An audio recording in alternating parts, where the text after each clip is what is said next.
제8장.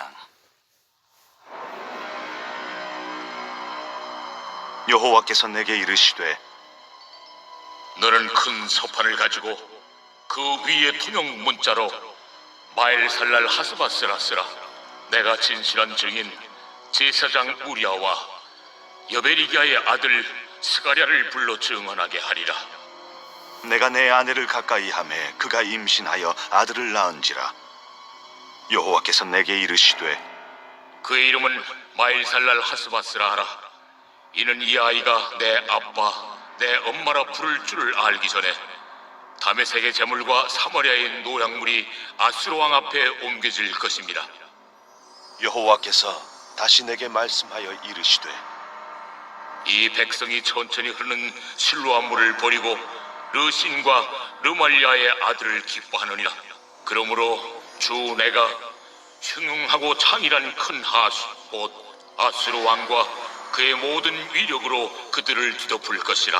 그 모든 골짜기에 차고 모든 언덕에 넘쳐 흘러 유다에 들어와서 가득하여 목에까지 미치리라. 임마누엘이여, 그가 펴는 날개가 내 땅에 가득하리라. 이사야 선지자가 하나님의 말씀을 전하고 그리고 예언을 해도 남유다 왕 아하스는 참 눈 하나 깜빡하지 않습니다. 더 이상 말로만 해서는 안 될 지경입니다. 좀 더 큰 자극이 필요합니다. 그래서 하나님은 이사야에게 피켓을 들고 시위를 하게 만듭니다. 1절에 보시면 너는 큰 서판을 가지고 그 위에 통용 문자로 마헬살랄 하스바스라 쓰라. 하나님은 이사야 선지자에게 큰 서판을 가져오라 하신 다음에 마헬살랄 하스바스라고 글을 쓰게 하십니다. 이게 무슨 뜻이냐면 곧 약탈을 당하리라 라는 뜻입니다. 그러니까 아수르가 침공해서 곧 침공을 해서 이제 남유다가 약탈을 당하게 된다. 이제 그 뜻이죠. 요즘 유행하는 1인 피켓 시위를 이제 하도록 한 셈이죠.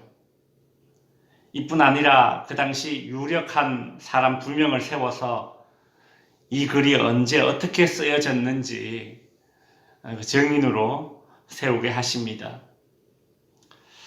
이제 글을 읽을 줄 아는 사람이라면 이사야 선지자가 쓴 이 마헬살랄 하스바스라는 이 피켓의 글을 보고 이게 무슨 일이냐, 이게 도대체 무슨 말이냐, 왜 이렇게 썼냐 이제 물어보게 되겠죠. 사람들이 관심을 가지게 될 것입니다. 그러면 이사야가 답해 주겠죠. 이제 곧 약탈을 당하게 되리라. 누구에게 약탈을 당한다는 뜻이냐? 그래 물으면 아수르에게 약탈을 당하리라. 그래 말해 줄 것입니다. 남유다 모든 사람들에게 이제 곧 아수르의 침략이 있고 수탈이 있을 것이라는 그런 예언의 말을 이제 전해 주게 될 것입니다. 그러면 남유다 사람들은 그 이사야 선지자의 말을 듣고 또 기분 나빠하겠죠. 그죠? 너는 왜 우리 남유다가 잘 되기를 바라야지, 왜 이런 저주의 예언을 하냐면서 또 이사야를 또 욕할 것입니다. 하나님은 이 정도의 자극으로 남유다가 아하스 왕이 돌이키지 않을 것이라는 그런 결론을 이미 알고 계셨던 것 같습니다. 이사야 선지자가 이제 아들을 낳게 되는데 그 아들의 이름을 마헬살랄 하스바스 이름을 그리 짓게 하십니다. 여러분, 마헬살랄 하스바스 이 뜻이 무엇이었죠? 곧 약탈을 당하리라 그 뜻이었습니다. 아니 근데 누가 자기 아들 이름을 곧 약탈을 당하게 되리라 이런 안 좋은 뜻을 가진 이름을 짓고 싶겠습니까? 이사야 선지자 아들은 곧 약탈을 당하리라 라는 그 이름을 가지고서 평생을 살아야 되니 참 이것도 고단한 그런 인생이 될 것입니다. 네 아들 이름이 그게 뭐냐? 그래 물을 거 아닙니까? 그죠? 그러면 이런 일이 일어날 것이야. 또 그렇게 예언을 하겠죠.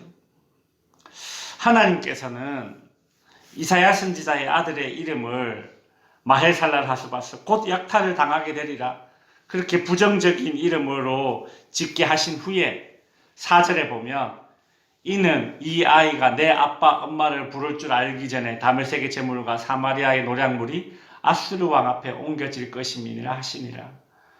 그러니까 이사야의 아들이 이제 뭐 1살쯤 되면 뭐 엄마 아빠 말합니까 어쩝니까 잘 모르겠는데 하여튼 곧 이 아이가 엄마 아빠라는 말하기 전에 아수르가 침공할 것이다 라는 것이죠.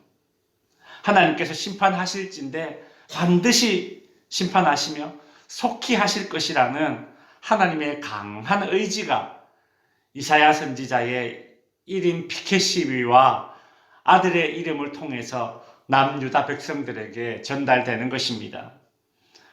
이처럼 하나님은 때론 선지자의 입에서 나오는 말뿐만이 아니라 선지자의 전 인생과 그 가족을 송두리째 사용하시는데 참 선지자의 입장에서는 이것이 매우 힘든 길이지만 그만큼 하나님의 메시지는 강렬해지는 것입니다. 성도 여러분, 그리스도인은 때론 세상에서 내 인생을 갈아 넣고 내 가족까지 갈아 넣어서라도 하나님의 뜻을 이루는 그런 삶을 살아야 할 때가 있습니다. 하나님은 때로는 성도의 고난과 고단한 삶을 세상과 그리고 불신자들을 향한 메시지로 사용하실 때가 있다는 것이죠. 그렇게 이사야 선지자가 이제 곧 남유다는 망한다. 그런 1인 피켓 시위를 하다가 남유다 백성들에게 욕을 먹고 있는데 하나님께서 이사야 선지자에게 또 이런 말씀을 하십니다. 6절에 보시면 이 백성이 천천히 흐르는 실로아 물을 버렸다라는 말씀을 하십니다. 천천히 흐르는 실로아 물, 이것은 무엇인가 하면 이 당시 예루살렘 동남쪽에서 위치한 실로아 물, 이 실로아 못에서부터 예루살렘 성내로 흘러 들어오는 그 물입니다. 이 물로 성전에서 봉사할 때 쓰고 예배할 때 주로 사용이 됩니다. 남유다가 천천히 흐르는 실로아 물을 버렸다는 것은 이것은 비유입니다. 무슨 비유냐면 남유다가 하나님을 의지하지 않고 버렸다라는 뜻입니다. 남유다 백성들에게 버림받은 실로아 물, 즉 남유다 백성들에게 버림받은 그 하나님의 속마음이 이사야 선지자에게 알려지는 것이죠. 아하스 왕과 남유다는 천천히 흐르는 실로아 물, 즉 하나님 대신에 아수르를 더 의지했습니다.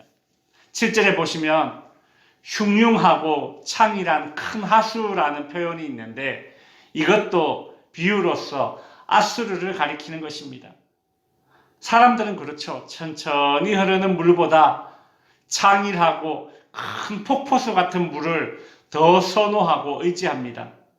천천히 흐르는 물, 이게 무슨 도움이 되겠나? 기왕이면 막 콸콸 쏟아지는 큰 물이 도움이 되지. 그렇게 생각하고 남유다 백성들은 이 아하스 왕은 천천히 흐르는 하나님의 은혜보다 콸콸 쏟아지는 큰 하수인 아수르를 의지한 셈이죠. 그러나 여러분, 하나님의 은혜, 하나님의 도움은 천천히 흐르는 실로아 물과 같습니다. 눈에 띄고 그렇게 크고 화려하게 보이지 않아도 결코 모자람이 없는 천천히 흐르는 하나님의 은혜가, 그것이 생명을 살리는 것이죠. 반면 흉흉하고 창일한 큰 하수는 뭐 내 인생을 완전히 순식간에 뒤집어 줄 것처럼, 뭐 큰 도움이 될 것처럼 그리 여겨지고, 그래서 사람들은 그것을 더 선호하지만, 그러나 어떻게 됩니까? 그 큰 물이 오히려 인생을 망칩니다. 7절과 8절에 보시면 아하스 왕과 남유다가 의지하는 큰 하수 아수르는 어떻게 됩니까? 결국 이 남유다를 삼켜버립니다. 8절 중간에 보시면 흘러 유다에 들어와서 가득하여 목에까지 미치리라. 이게 사람이 물에 빠져가지고 막 목에까지 물이 차서 막 허우적거리는 그런 장면이 연출되고 있죠. 큰 물에 빠져서 죽기 일보 직전입니다. 천천히 흐르는 실로와 물을 업신여기고 버리고 그렇게 큰 물을 찾더니 그 큰 물에 삼켜져서 버려지는 그런 결과를 보여주고 있죠.